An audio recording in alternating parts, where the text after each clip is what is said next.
Notre deuxième entreprise du jour, Click & Boat, une plateforme de type Airbnb qui met en relation les propriétaires de bateaux et les vacanciers qui souhaitent les louer dans une vingtaine de pays. Avec nous ce matin son cofondateur Jérémy Bismuth, bonjour. Bonjour. Alors présentez-nous brièvement le concept de Click & Boat et comment vous est venue cette idée? Clickandboat.com est la plateforme de référence pour une réservation de bateaux auprès de particuliers ou de loueurs professionnels dans plus de 25 pays. Vous aviez l'impression que ça manquait, qu'effectivement on avait du mal à trouver des bateaux à louer? Tout à fait, c'est un constat réel. Donc, Click & Boat a été créé il y a 5 ans. Le constat initial, c'était de se dire qu'en France, et rien qu'en France, il y a 1 million de bateaux qui appartiennent à des particuliers. Et avec un taux d'utilisation qui est extrêmement bas, puisque chaque année, les chiffres sont les mêmes, moins de 10 jours par an. Donc on a d'un côté une flotte de bateaux qui est utilisée et qui coûte cher, et en même temps, l'accès aux bateaux en tant que locataire n'est pas si simple. Pour des raisons technologiques, la plupart des loueurs sont des opérateurs qui sont dans les ports et qui ne sont pas équipés de moyens de distribution, pour des raisons de pricing, puisque les prix étaient très chers encore il y a 5 ans. Et aujourd'hui, avec une plateforme disponible à la fois sur le web et via application mobile, vous pouvez réserver un bateau en quelques clics. Et vous avez réussi donc du coup à capter combien de propriétaires, combien de bateaux proposez-vous? Pour l'été, actuellement, vous avez plus de 30 000 bateaux qui sont disponibles dans plus de 29 pays, comme je vous disais. Est-ce qu'il y a beaucoup de concurrence? Là, vous nous parlez des opérateurs sur les ports. Le marché a beaucoup évolué en 5 ans, puisque initialement, il y a eu quasiment une vingtaine d'acteurs en Europe qui ont essayé de lancer ce service. Aujourd'hui, on est plus très nombreux. Il y a eu pas mal de consolidation, puisqu'on a eu l'occasion de racheter déjà 2 de nos concurrents.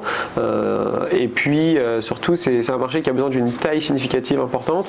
Et en réalisant pas moins de 50 000 réservations cette année, ça nous permet d'avoir une taille et une structure pour absorber tous ces coûts.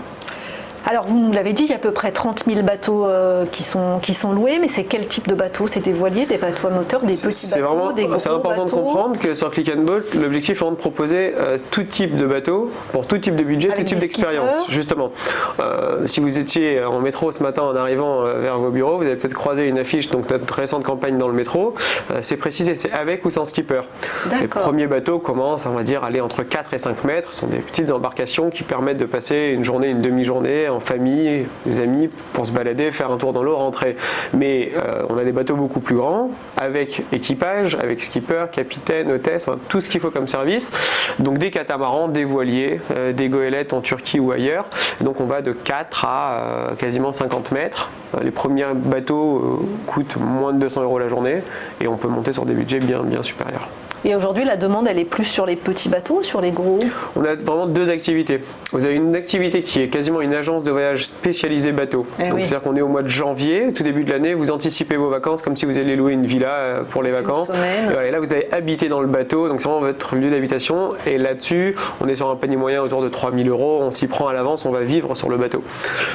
L'autre activité, c'est vous êtes en vacances, déjà sur place, et vous vous dites, tiens, il fait beau demain, si on allait faire du ski nautique, se baigner, ou prendre l'apéro, se baigner, revenir.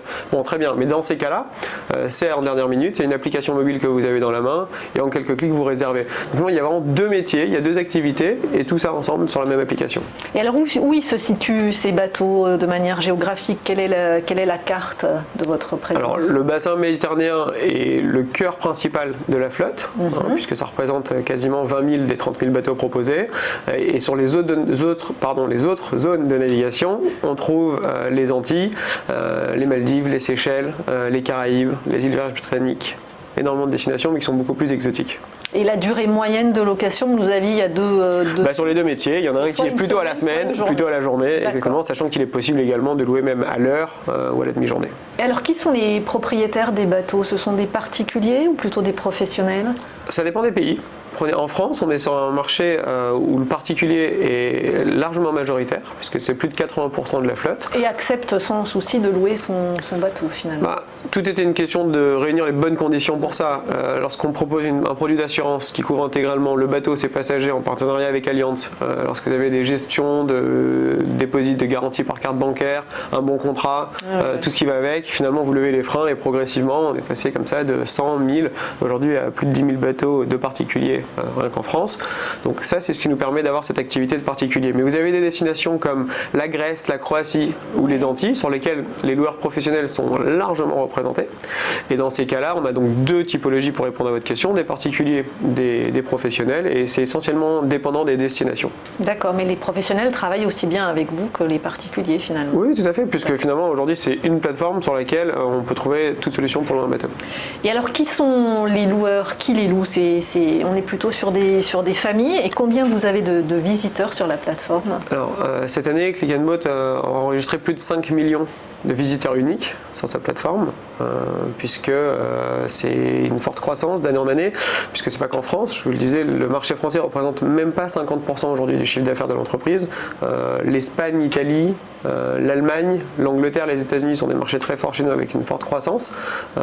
Donc 5 millions de visiteurs, et le profil type du locataire, c'est entre 35 et 50 ans, famille ou amis, qui va se faire plaisir pour une journée ou plus. Ils ont tous le permis bateau ou beaucoup? Ah non, puisqu'on a plus de la moitié de la flotte qui est proposée avec équipage, avec skipper. Et c'est tout l'intérêt, c'est de rendre la navigation accessible à tous. Et d'arrêter de penser qu'il faut absolument avoir grandi au bord de l'eau en Bretagne, savoir prendre un voilier ou avoir le permis bateau pour prendre une location. Alors d'où tirez-vous vos revenus? Vous venez de nous parler de votre chiffre d'affaires. Quel est le modèle économique? Le modèle économique s'appuie sur un modèle de commission avec un taux variable qui comprend entre 15 et 20%, qui est facturé au propriétaire. Donc c'est complètement gratuit pour le locataire, il n'y a aucun impact prix côté locataire. Donc entre 15 et 20% de commission sur chacune des réservations réglées en ligne. D'accord. Et du coup, quand il y a des réservations effectivement un an à l'avance, ça vous permet d'avoir une certaine visibilité sur votre chiffre d'affaires? Tout à fait, sur le chiffre d'affaires, et puis même d'un point de vue trésorerie et BFR, on est sur un cycle complètement négatif. Et est-ce que l'entreprise est rentable à ce jour? Oui, et c'était un point fondamental dans le développement de Click & Boat, qui a la chance, l'agilité et la croissance rapide d'une start-up, puisqu'en 5 ans, on n'a fait que multiplier d'année en année le revenu, pour atteindre quasiment 50 millions cette année. Mais la condition qu'on s'est toujours donnée avec mon associé Edouard Goriou, c'est de se dire il faut une société qui soit avec des bases solides, et parmi ces bases solides, c'était la profitabilité. D'accord. Donc c'est le cas depuis 2015. Bravo, parce que c'est vrai que les startups généralement sont pas dans ce cas de profitabilité ouais, mais aussi rapidement. On comprend, on entend qu'il y a des modèles dans lesquels on s'inscrive sur beaucoup d'investissements, des coûts d'acquisition très élevés, mais on reste persuadé que pour qu'une entreprise puisse avoir une vision long terme et des bases solides, elle ne peut pas se permettre de perdre beaucoup plus que ce qu'elle fait comme chiffre d'affaires chaque année. Et alors comment vous avez financé le développement jusqu'ici, et comment vous allez financer la suite? Alors, le financement s'est fait avec quelques tours de table, donc des levées de fonds sur les premières années qui nous ont permis d'accueillir au capital dans un premier temps un groupe de business angels français, puis un fonds d'investissement. Mais depuis que la boîte est profitable, les principales raisons qui nous ont poussé à faire appel à du financement, qu'il soit bancaire ou en capital, c'est pour le développement à l'international et l'acquisition de concurrents. C'est ce que j'allais vous dire. Alors quels sont les relais de croissance justement? C'est l'international? L'international est déjà en place. Donc la question c'est de se demander, aujourd'hui on est disponible dans 9 langues et on distribue sur 25 pays. Combien on aura de langues l'année prochaine et combien de nouvelles destinations? Donc ça, il y a tout un programme qui s'ajoute d'année en année. Les États-Unis ont été une brique fondamentale de l'année 2019 et on continuera à investir encore beaucoup sur les années à venir. C'était où, aux États-Unis par exemple? Alors la Floride est vraiment le gros bassin de navigation principal. Donc on a ouvert un bureau à Miami qui est vraiment le cœur, le réacteur de l'activité nautique plaisance aux US. Mais après, les US sont très grands finalement et il y a beaucoup d'autres marchés à développer. Et l'Asie? Pas encore. Est-ce que ça reste une... Alors c'est vrai que dans le business, on vise souvent l'Asie. Est-ce que dans votre segment à vous, l'Asie reste pas évident à ce stade. Et en fait, surtout, lorsqu'on analyse le développement de nouveaux marchés, on peut les analyser soit en destination, soit en origine de clients. En destination, on n'a pas encore une visibilité et des signaux suffisamment clairs pour nous décider à ouvrir cette destination. En revanche, en origine de clients, on a de plus en plus de clients qui viennent d'Asie, et en particulier du Japon. Et alors juste une dernière question, vous nous l'avez dit, le marché est très fragmenté, il y a beaucoup de consolidation en ce moment. Vous pourriez de nouveau opérer des opérations de croissance externe, acquérir d'autres concurrents, ou là vous estimez que vous avez fait le... Non, on continuera à le faire. Sans besoin de financement.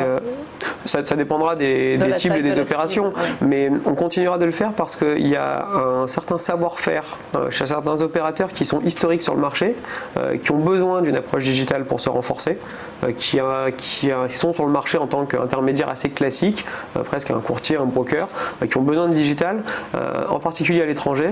Donc oui, le marché va continuer de se consolider et Click & Boat sera acteur de cette consolidation. On vous le souhaite en tout cas. Merci beaucoup Jérémy Bismuth. Je le rappelle, vous êtes cofondateur de Click & Boat.